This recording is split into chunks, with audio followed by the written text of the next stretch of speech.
안녕하세요. 김병지입니다. 파생상품 투자 권유 자문 인력 우리 1과목부터 시작하겠습니다. 파생상품 투자 권유 자문 인력이다 보니까 기본적으로 우리가 접할 수 있는 한 대략 대부분의 파생상품 거래를 이제 커버한다라고 보시면 됩니다. 그래서 파생상품 같은 경우에는 뭐 잘 아시다시피 그 수학적인 지식이 굉장히 좀 많이 요구되는 부분들입니다.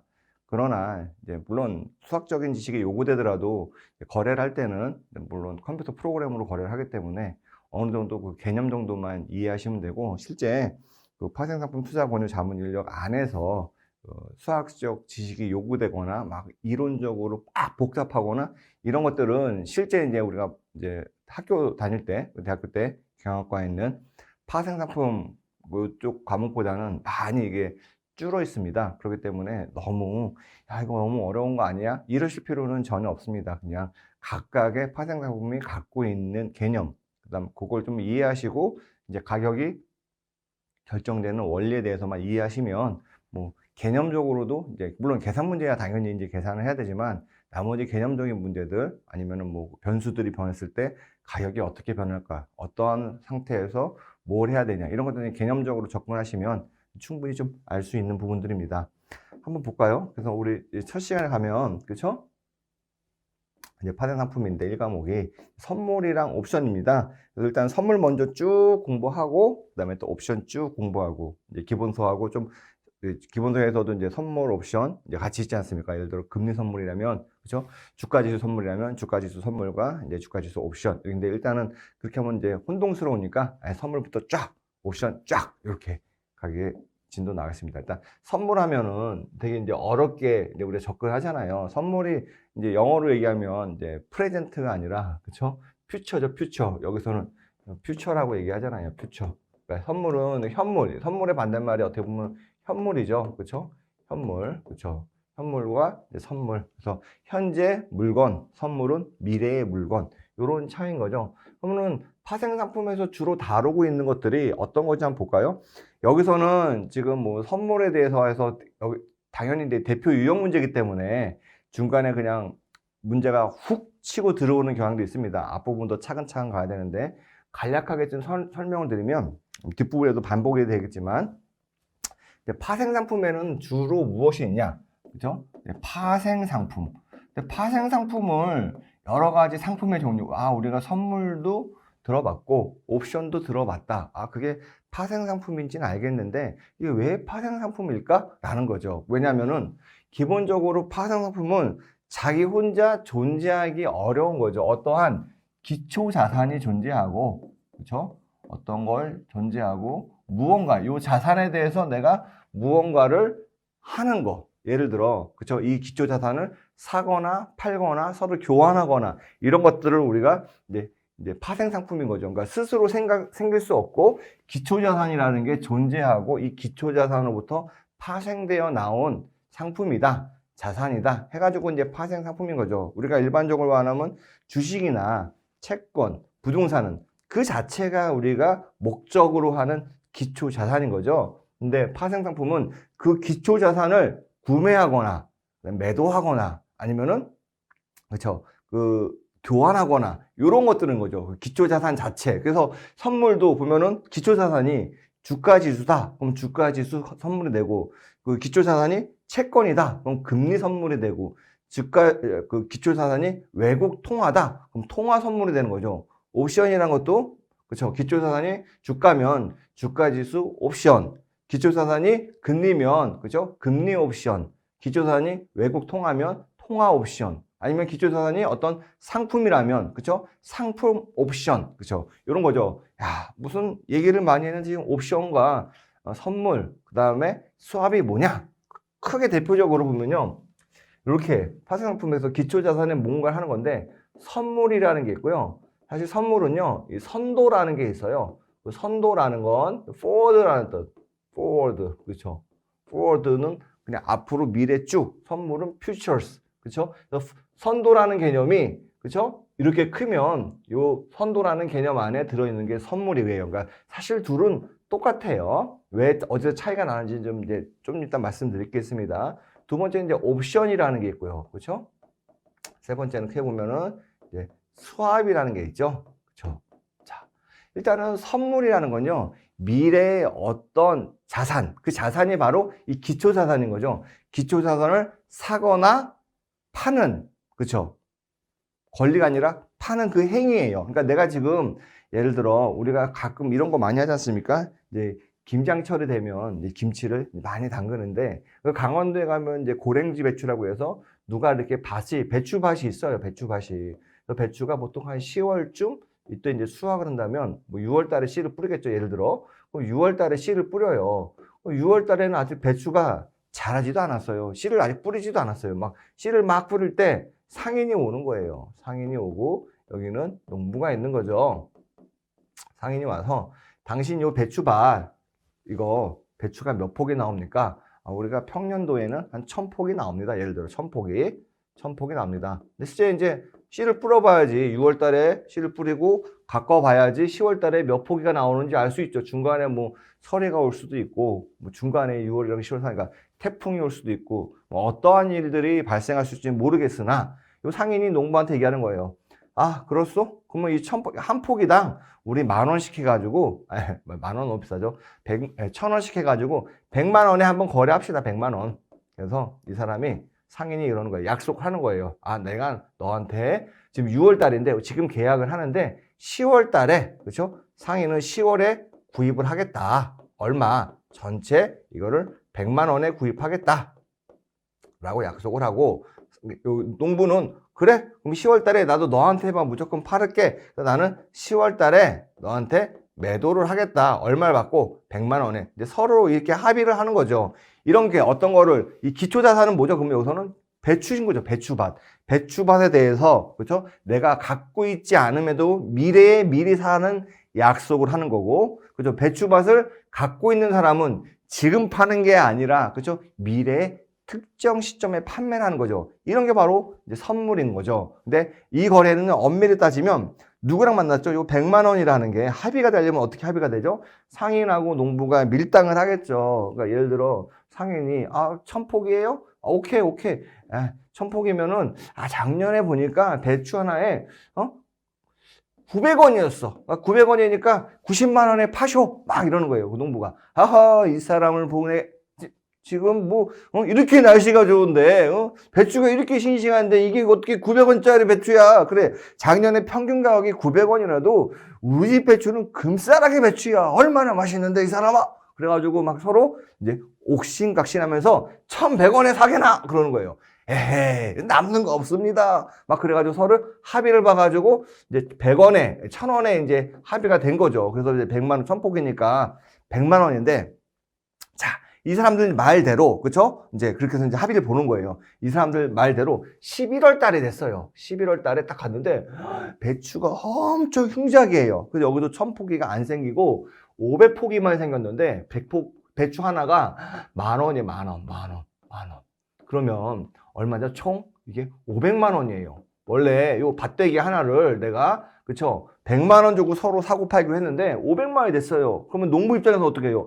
야, 이게 뻔히 500만 원짜리 아는 걸 내가 어떻게 이 상인한테 100만 원에 팔어? 그 뭐예요? 농부 입장에서는 팔면 400만 원 손실이에요. 상인 입장에서는요.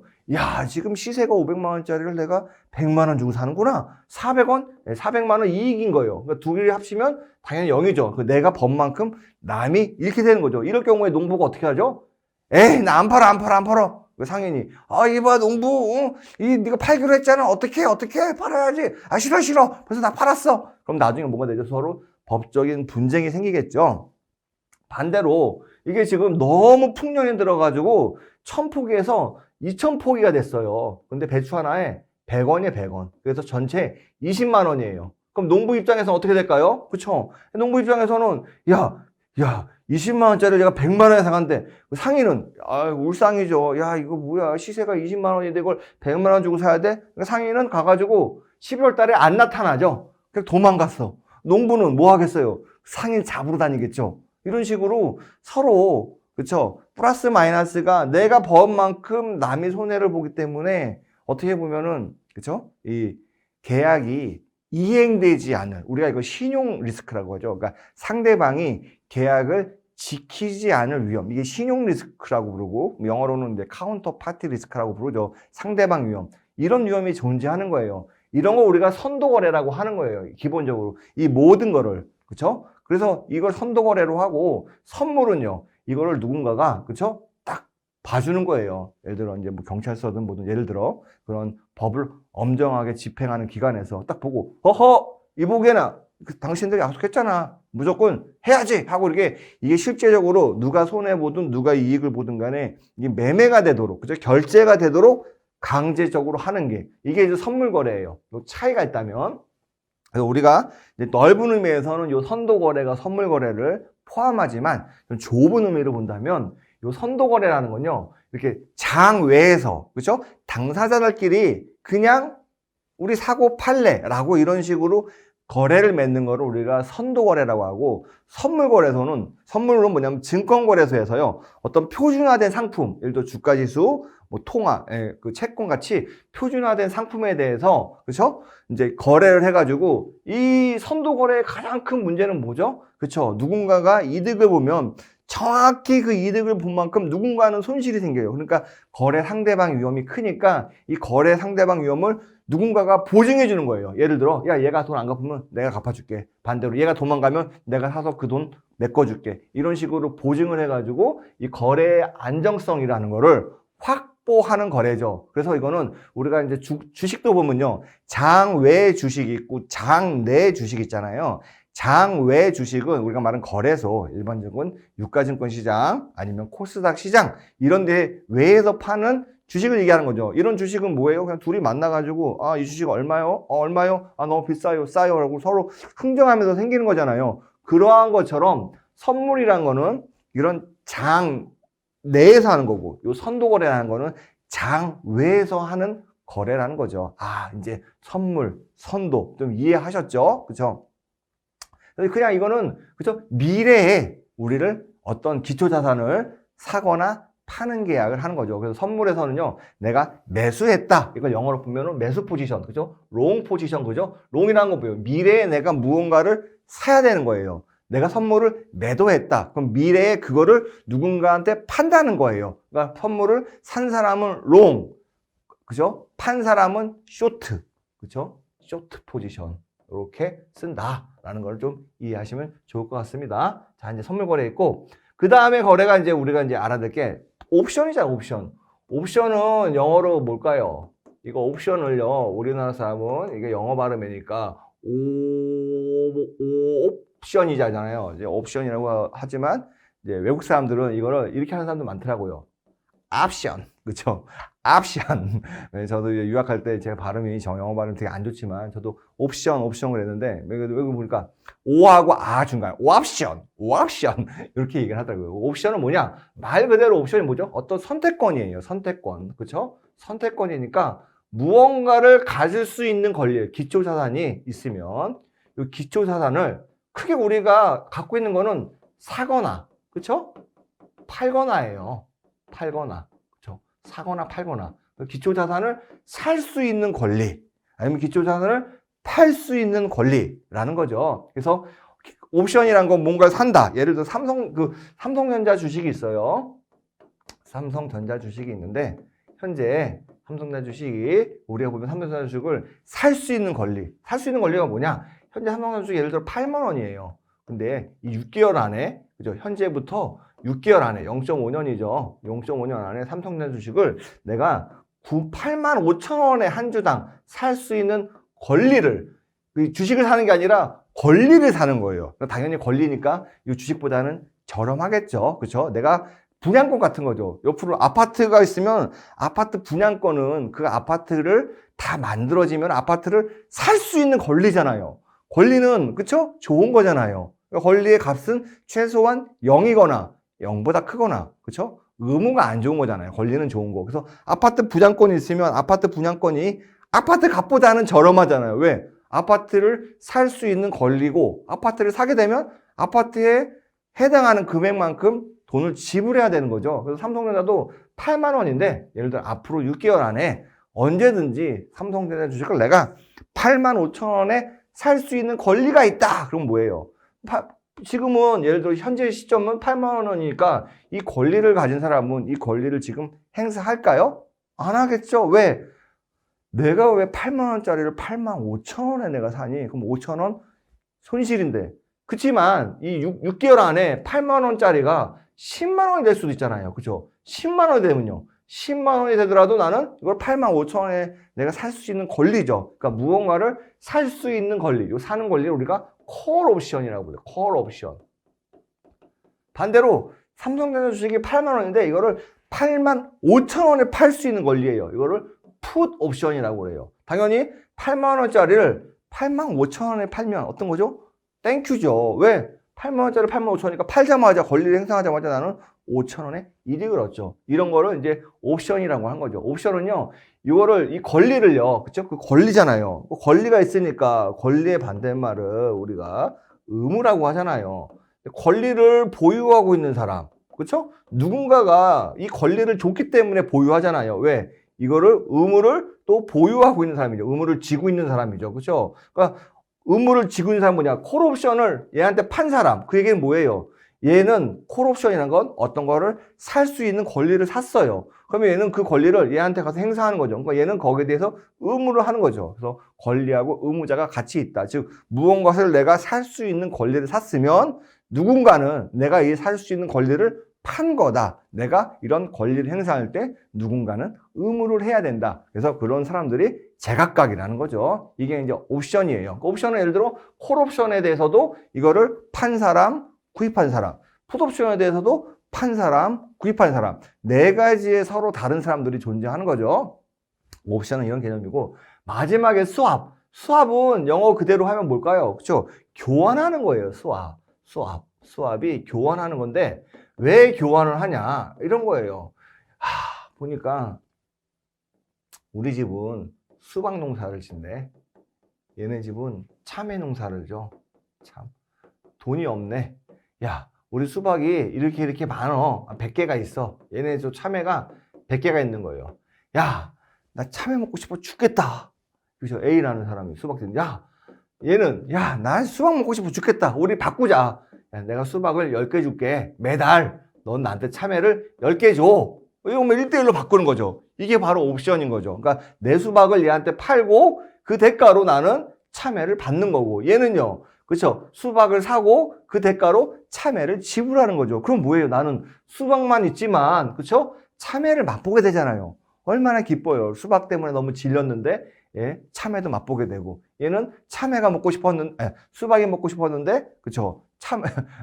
그렇죠? 참외를 교환하고 나한테 참외가 많으니까 참외를 주고 수박을 얻고, 이런 식으로 서로 갖고 있는 유리한 것들을 교환하는 거. 우리도 어릴 때 보면 장난감 같은 거 있잖아요. 그럼 갖고 있다가, 그렇죠? 누구는 레고가 있는데 누구는 캐슬 시리즈, 성 시리즈가 있고, 누구는 시티 시리즈, 그렇죠? 도시 시리즈가 있어요. 심심하면 야, 우리 바꿔서 갖고 놀자. 그럼 내가, 그렇죠? 캐슬 시리즈를 안 사더라도 나는, 그쵸? 도시 시리즈를 갖고 있고, 나는 그쵸? 나는 도시 시리즈가 있지만 얘한테 빌려주고, 그리고 나는 캐슬 시리즈를 놀고, 언제까지? 질릴 때까지. 그리고 나중에 또 바꿀 수 있고, 서로 마음에 들면 그냥 서로 완전히 교환하자. 이럴 수도 있는 거고요. 이런 게 바로 수합이다. 수합하면은 나의 효용이 어떨까요? 높아지죠. 자, 봐봐요. 여러분이 크림빵이 있어요. 크림빵이랑, 나 크림빵 싫어하는데, 이렇게 하지 마시고, 크림빵이랑 도넛이 있어요. 도넛이 있는데, 이게, 그쵸? 10개 있고, 이게 10개 있어요. 그쵸? 근데 여러분들이 선택할 수 있는 건 이거예요. 크림빵만 10개 먹든가, 도넛만 10개 먹든가. 그럼 여러분들은 어떤 걸 더 좋아할 것 같아요? 둘 다 최악이에요. 근데 여러분들이 좋은 건요. 크림빵 5개, 도넛 5개. 이게 뭐냐? 어떤 사람이 하나만 먹잖아요. 여러분들이 크림빵을 계속 10개만 먹으려고 해봐요. 뭐죠? 물려요. 물린 건 뭐죠? 나 크림빵을 10개 먹었을 때 행복이 100이라면, 도넛을 10개 먹었을 때 행복이 100이라면, 만약에 크림빵을 5개 먹고 도넛을 5개 먹으면 덜 물리잖아요. 그럼 이때 행복이 120이죠. 즉 뭐냐? 이게 바로 효용, 경제학의 효용이라는 거죠. 어떤 게 너무 많은 사람한테는요, 그 자산의 가치가 별로 유용하지가 않아요. 어떤 게 너무 없는 사람은 자기가 안 갖고 있는 그 자산이 유용한 거예요. 얘도 봐봐요. 수박만 많이 갖고 있으니까 참외가 자기한테 너무 좋아 보이는 거예요. 얘는 참외만 많이 갖고 있으니까 수박이 너무 좋아 보이는 거예요. 이걸 교환하면요. 얘의 행복이 이전보다 올라가잖아요. 맨날 수박만 먹다가 참외도 먹으니까. 얘도요, 행복이 올라가잖아요. 그러니까 우리가 이런 교환 거래를 하면 서로의 만족이, 우리가 무언가를 더, 수박을 더 많이 생산하고 참외를 더 많이 생산하는 게 아님에도 불구하고 서로의 기쁨이 막 올라간 거예요. 이게 바로 수합 거래다. 그렇죠? 이제 파생 상품은 크게 다시 돌아가면은 세 가지죠. 첫 번째, 선물 거래가 있고 선도 거래가 있다. 그래서 파생 상품은 기초가 되는 기초 자산이라는 게 필요하다. 그래서 선물 거래는 거래소 안에서 정형화된 제품을 사고 파는 거, 미래의 일정 시점에 사기로 약속하는 거, 반대로 미래의 일정 시점에 팔기로 약속하는 거. 선도 거래는, 그렇죠? 거래소 바깥에서 지들끼리 만나서 하는 거. 두 개가 차이가 있죠. 자, 두 번째 옵션, 그렇죠? 옵션이라는 거는 무언가를 사거나 팔 수 있는 거. 콜 옵션이라는 건, 그렇죠? 내가 뭘 살 수 있는 거. 풋 옵션은 내가 뭘 팔 수 있는 거. 이거 헷갈리잖아요. 콜이 뭐죠? 야, 일로 와, 일로 와. 이게 콜이잖아요. 내가 살게, 일로 와, 일로 와. 풋은요, 애따. 던지다는 뜻이잖아요. 던지다. 놓다. 애따, 가져가라. 나 놨다, 가져가라. 그러니까 파는 거. 이렇게 외우시면은 좀 덜 헷갈리실 겁니다. 콜. 그거 뭐예요? 아, 나 살게. 그쵸? 풋. 아, 놨다. 안 살게. 그게 뭐예요? 판다. 이런 뜻이죠. 세 번째는 수합. 그죠? 수합은 서로 교환하는 거다. 이런 파생 상품은 크게 이렇게 세 가지가 있고, 이거의 주체는 기초 자산이 필요하다. 요 자체만으로는, 그래서 기초 자산이, 그죠? 금리면 금리 선물, 금리 옵션, 금리 수합. 돼지고기면은, 그죠? 양돈 선물, 양돈 옵션, 양돈 수합. 다 이렇게 기초 자산에 따라서 앞에 그 이름이 붙이면 돼요. 그렇죠? 통화면 통화 선물, 그렇죠? 금이면 금 선물, 은이면 은 선물, 구리면 구리 선물, 오일이면 오일 선물, 그렇죠? 다 이렇게 됩니다. 자, 그다음에 두 번째 중요한 게 차익 거래. 차익 거래가 어떤 개념이냐면 세상에는 하나의 물건에는 하나의 가치만 존재하는 거예요. 예를 들어 여기 금덩이가 하나가 있어요. 금덩이가 1kg가 있는데, 그렇죠? 한국에서는, 한국이 아니라 서울이라고 할게요. 서울에서는 한 덩이에 1억을 해요. 그렇죠? 똑같은 금덩이 반짝반짝 빛나죠? 부산에서는 한 덩어리에 2억을 해요. 저 금덩어리 한 덩어리가 1kg가. 그러면 여러분 같으면 어떻게 할 것 같아요? 일단 서울에서는 어떠한 금은방에서든지 금덩어리를 1억에 다 팔아요. 부산에서는 어떠한 금은방인지 금덩어리를 전부 다 2억에 금은방에 팔 수 있어요. 2억에 사거나 2억에 팔 수가 있어요. 서울은 1억에 사거나 1억에 팔 수 있어요. 그럼 사람들이 어떻게 할까요? 으아! 금은방으로 달려가요. 어느 금은방이에요? 그쵸? 서울에 있는 금은방을 달려가요. 서울에서 금을 사요. 금을 사고 비행기를 타거나 KTX를 타가지고 부산에 가죠. 그렇죠? 그러니까 서울에 가서 마이너스 1억이라는 금을 사니까 내 돈이 나갔잖아요. 부산에 가서 헐레벌떡 가는 거예요. 금방 가서 금 사주세요. 2억에 사줘요. 그렇죠? 2억이 벌죠. 그럼 나는 얼마 벌죠? 1억이 벌죠. 이것처럼 일물일가는 뭐냐? 똑같은 물건이라면 이 물건이 어디에서 팔던지 간에 동일한 가격을 갖고 있어야 된다. 똑같은 물건이라면. 금이 이거잖아요. 만약에 그렇게 똑같은 물건이 서로 다른 가격을 갖고 있다면, 그죠? 서울과 부산처럼 서로 다른 가격을 갖고 있다면 어떤 일이 나냐? 그죠? 이렇게 비싼 데서, 그죠? 싼 데서 그 물건을 사가지고 비싼 데에서 팔아버리는 거죠. 부산에 있는 사람은 어떡하냐? 굳이 서울까지 갈 필요 없어요. 부산에 있는 사람은요, 야, 나 이거 빌려달라는 거죠. 야, 내가 이거 빌려줘. 이거 2억을, 그쵸? 이거 빌려주는 거죠. 2억을 빌려줘. 그리고 내가 여기서 팔아요. 그쵸? 이걸 빌려주는 게 뭐냐면, 너 나한테 2억 줘. 2억 주고 내가 한 달 후에 금덩어리로 갚아줄게. 어차피 금가격 2억이니까요. 그래서 얘는 2억을 가고, 그치? 2억을 받아가지고 서울에 가요. 서울에서 2억 갔으니까 금덩어리 몇 개 사죠? 2개 사죠. 근데 나는 하나만 갚아주면 돼. 그러니까 나는 금덩어리 하나 사고, 하나 1억은 내 호주머니에 넣어요. 그래서 요 산 금을 다시 부산에 와서 얘한테 하나 갚아줘요. 그럼 앉은 자리에서 1억을 먹은 거예요. 그럼 어떻게 되죠? 서울에서는 금을 사려는 사람들이 금은방에 장사진을 이루어져요. 그럼 서울의 금값은 어떻게 되죠? 금을 사려는 사람, 금에 대한 수요가 서울에서는 엄청 늘어나요. 수요가 늘어나면 금 가격이 막 올라가요. 그쵸? 부산에서는 서울 사람들이 금을 갖고 와서 계속 팔아요. 금에 대한 공급, 그쵸? 금을 팔려는 사람이 공급이 늘어나죠. 또 금도 얘도 빌려가지고 서울에서 사와가지고 계속 팔잖아요. 금에 대한 공급이 늘어나니까 가격은 떨어져요. 언제까지? 서울과 부산의 금값이 같아질 때까지 떨어지죠. 이게 바로 차익거래. 그죠? 똑같은 물건이 서로 가격이 다르면 이처럼 가격 차이를 이용해 가지고 돈을 벌려는 행위들이 발생해요. 이거를 차익 거래라고 하고, 이런 차익 거래가 발생하지 않아야 우리는 이제 시장이 균형이다라는 거죠. 그래서 이 선물과 선물도요. 그렇죠? 어떤 게 보면은 두 가격 간에 그 어떤 가격의 그런 비율이 있어요. 예를 들어 뭐 현물 가격 똑같은 건데 현물 가격이 100원이면 예를 들어 뭐 선물 가격은 99원이다. 뭐 이런 식으로 가격 비율이 있어요. 근데 선물 가격이 99원일 때 현물 가격이 101원이에요. 이렇게 높아졌어요.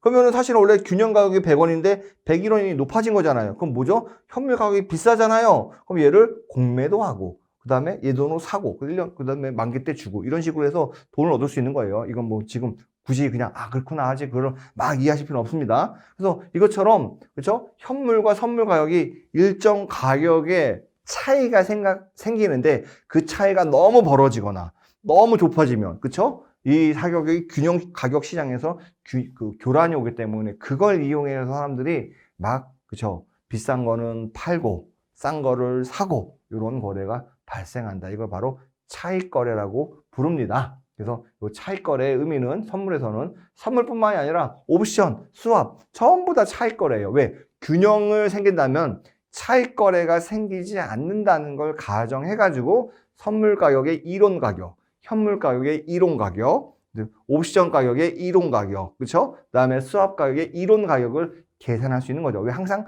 사는 사람과 파는 사람이 존재하기 때문이죠. 이거 한번 읽어만 볼게요. 주가지수 차익 거래, 주가지수가 보면 우리가 코스피 200 같은 거예요. 그 실제 존재하지도 않는데, 그죠? 코스피 200이란 건 가상으로 만들어 놓은 하나의 지표잖아요, 그죠? 그거를 이제 그걸 가지고 사고 파는 거예요. 마치 있는 것처럼 해가지고. 그래서 주가지수 선물 가격과 주가지수 선물 가격 간에 일시적으로 가격 불균형, 그렇죠? 뭐죠? 선물과 현물은 주가지수라는 거기 때문에 똑같아요. 뭐가 다르죠? 얘는 현물은 현재의 물건, 그렇죠? 얘는 미래의 물건이죠. 그래서 시점만 다르는 거예요. 똑같은 물건을, 주가지수라는 물건을 사고 파는데 이 똑같은 물건이 시점 간에 그쵸? 가격 불균형 상태가 나타났다. 아까 말씀드린 대로 어느 가격 비율을 유지해야 되는데 이 비율이 깨진 거예요. 그래서 일정한 수익을 얻고자 하는 거래로 주가지수 선물을 이용하는 차익 거래가 발생하는데 주가지수 선물이라는 건요. 어떻게 보면은 이제 인덱스를 그대로 따라가야 되기 때문에 요거는 뒤에 나오니까 지금 설명을 나중에 드릴게요. 하여튼 이런 위험들이 발생한다. 그래서 현물과 선물 간의 가격 차이가 발생 시 현물과 선물을 동시에 매매. 뭐냐? 그러니까 비싼 거를 팔고 싼 거를 구입한다는 거죠. 선물과 현물이니까 이거 서울에 있는 금, 부산에 있는 금. 그렇죠? 이걸 동시에 매매하는 거죠. 서울에 있는 걸 샀다가 부산에서 팔고 부산에 거 샀다가 서울에 팔고 이렇게 하는 거죠. 동시 매매하여 이익을 얻는 무위험 전략이다. 이론 가격을 먼저 도출하여 결정한다. 선물 가격이 고평가된 경우 저평가된 경우보다 균형으로 빨리 회복한다. 뭐 매수 차익 거래, 이거는 현물을 구입하면서 이제 차익을 얻는 거, 매도 차익 거래, 현물을 매도하면서 차익을 얻는 거, 뭐 이런 용어다라고 보시면 되고요. 이런 문제가 있다. 이 정도만 보시면 돼요. 자, 보죠. 주가지수 선물의 차익 거래에 대한 설명을 옳은 거, 프로그램 매매 중 선물과 연계되는 것을 비차익 거래라고 한다.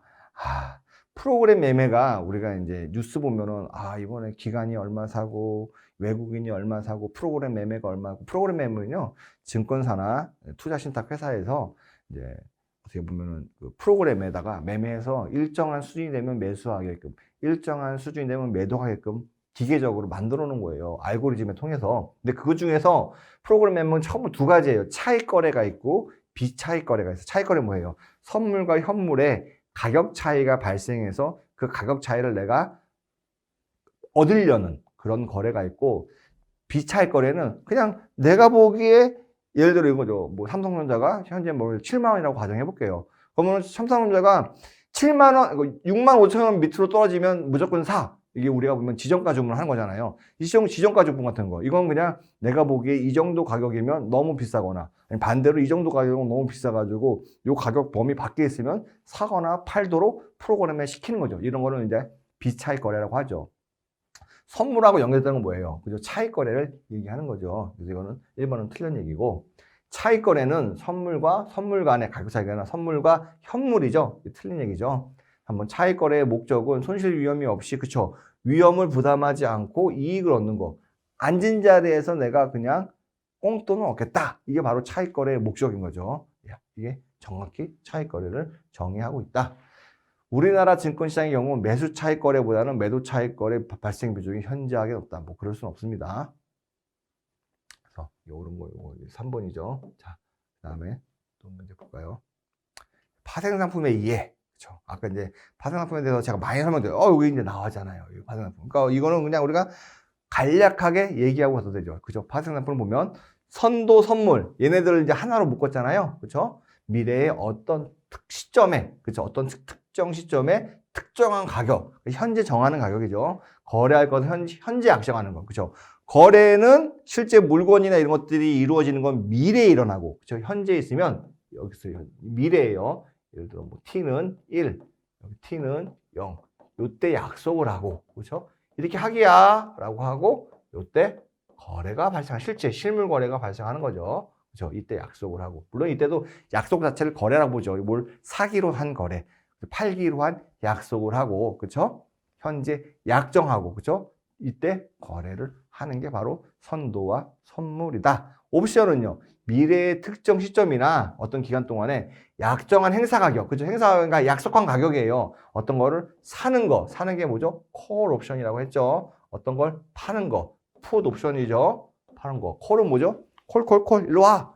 일로 와. 그죠? 여러분들 보면 이게 되게 기분 나빠요. 그렇죠? 저도 제가 왜 그러냐면, 제가 이제 그 미국에서 공부할 때 조교 일을 좀 했어요. 교수 어떻게 보면은, 그죠? 연구 조교 일을 했는데, 그렇기 때문에 이제 교수랑 같이 수업을 들어가요. 교수 수업이에요. 거기 있는데 갑자기 교수가 이렇게 하는 거예요.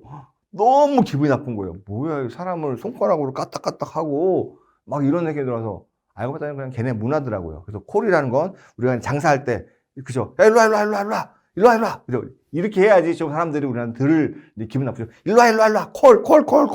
부르는 거죠. 그죠? 콜 택시는 뭐예요? 일로 와. 내가 부르는 택시. 콜이라는 거는 내가 뭔가를 사는 거. 풋은 풋.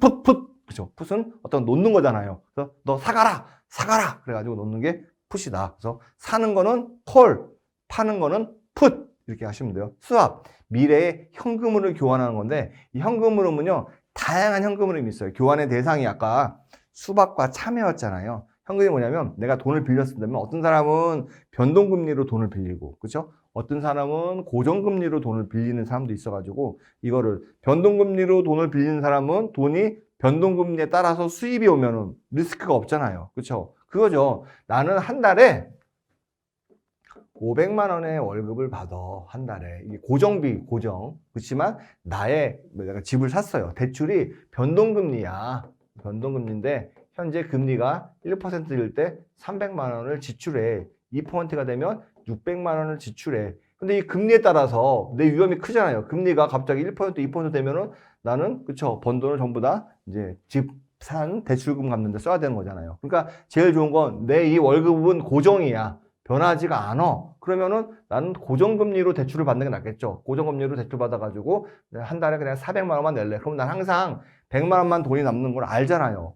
반대로 나는 금리에 따라서 소득이 변동해. 금리가 올라가면 소득이 올라가. 즉 500만 원인데 1%일 때는 2%일 때는 700만 원이야 라고 한다면, 그쵸? 내가 빌린 것도 금리에 따라서 가야 되겠죠. 내가 고정금리로 해봐요. 그러면은 내 소득은, 그죠? 고정금리는 내 소득은 1%로 떠드는데, 그죠? 고정금리가 계속 있고, 뭐 이렇게 되면은, 그래서 현금이 들어오는 것과 나가는 것의 금리를, 그죠? 변동으로 들어온다. 그러면은 내 나가는 것도 변동으로, 내 수입이 고정급이다. 나가는 것도 고정급으로. 이래야지 위험이 적잖아요. 근데 살다 보면 이게 매칭이 안 될 때가 있어요. 내가 받는 돈은 변동금리인데 나가는 돈은 고정금리. 그쵸? 이랬을 경우에는 누군가가 야, 내가 받는 돈이 변동이니까 나도 나가는 거 고정으로 하고 싶어. 그러니까 나가는 게 고정이니까 받는 걸 내가 고정으로 받으면 되잖아요. 누구 고정으로 난 줄 사람 없어? 줄 사람 없어? 이게 서로 찾아가지고 이걸 교환함으로써 나의 이런 현금 흐름을 변동이면 변동, 고정이면 고정에 맞추는 게 바로 수합이다. 그래서 보면 이제 FRA, 그쵸? 이제 이게 금리예요. 금리라는 거는 이게 기본적으로 금리를 하는 상품이 뭐죠? 채권이죠. 그래서 채권을, 그쵸? 기초자산으로 매매하는 거. 그래서 이걸 채권 수합, 채권 옵션 대신 금리라는 거. 채권의 가격을 결정하는 거는 금리, 이자율이니까요. 이렇게 한다. 통화는 외국환, 그쵸? 외국환이다. 그래서 선물환, 통화, 외환 수합, 그쵸? 통화 수합, 통화 옵션, 주식. 그 주식도 보면요. 주가 지수가 있잖아요. 코스피 200 같은 거. 이 주식은요. 개별 주식. 삼성전자를 하나 사거나 팔 수 있는 거. 삼성전자에 대해서 그냥 우리가 사기로 계약한 거. 삼성전자를 매각하기로 계약한 거. 이런 거죠. 그래서 주식이라는 말을 쓰면 개별 주식을 얘기하는 거고, 주가 지수라면은 아까 인덱스 있잖아요. 코스피 200이나 뭐 코스피나 뭐 코스닥 150이거나 이런 것들을 의미한다라고 보시면 좋을 것 같습니다. 이거 했으니까 이제 문제 한번 풀어보죠. 볼까요?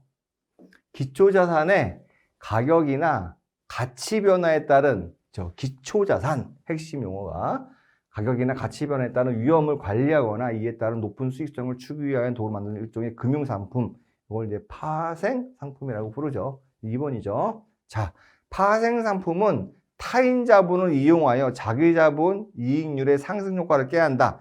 그쵸? 남의 돈을 많이 써가지고 상승 효과를 깨할 수 있으며 적은 투자 금액에도 큰 규모다. 이런 건 뭐죠? 그러니까 적은 투자해가지고 큰 규모. 그게 뭐예요? 적게 투자하고 많이 벌거나, 그렇죠? 적게 투자하고 엄청 잃거나, 그렇죠? 레버리지 효과다. 이 파생상품이 왜 그러냐면요. 여기서 이제 안 나왔지만 예를 들어 삼성전자가 하나에 8만 원이다.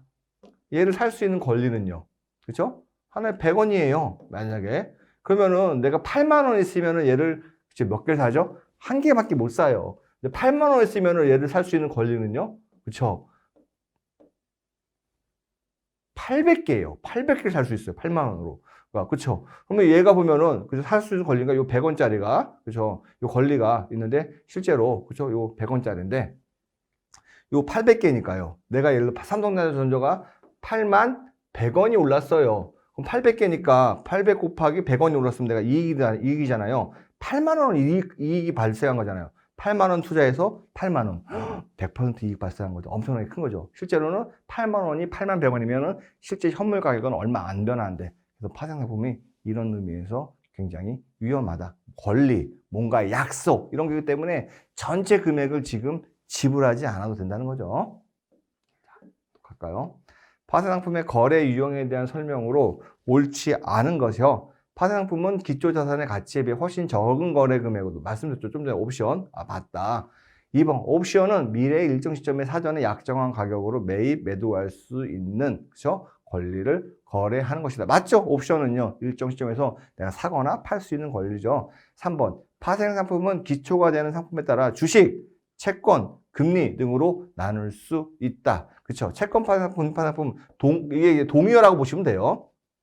4번, 파생상품은 가격의 변동이 있을 경우에는 이익을 얻을 수 있지만 가격의 변동이 없는 경우에는 이익을 얻을 수 없다. 아니죠. 파생상품은, 그쵸?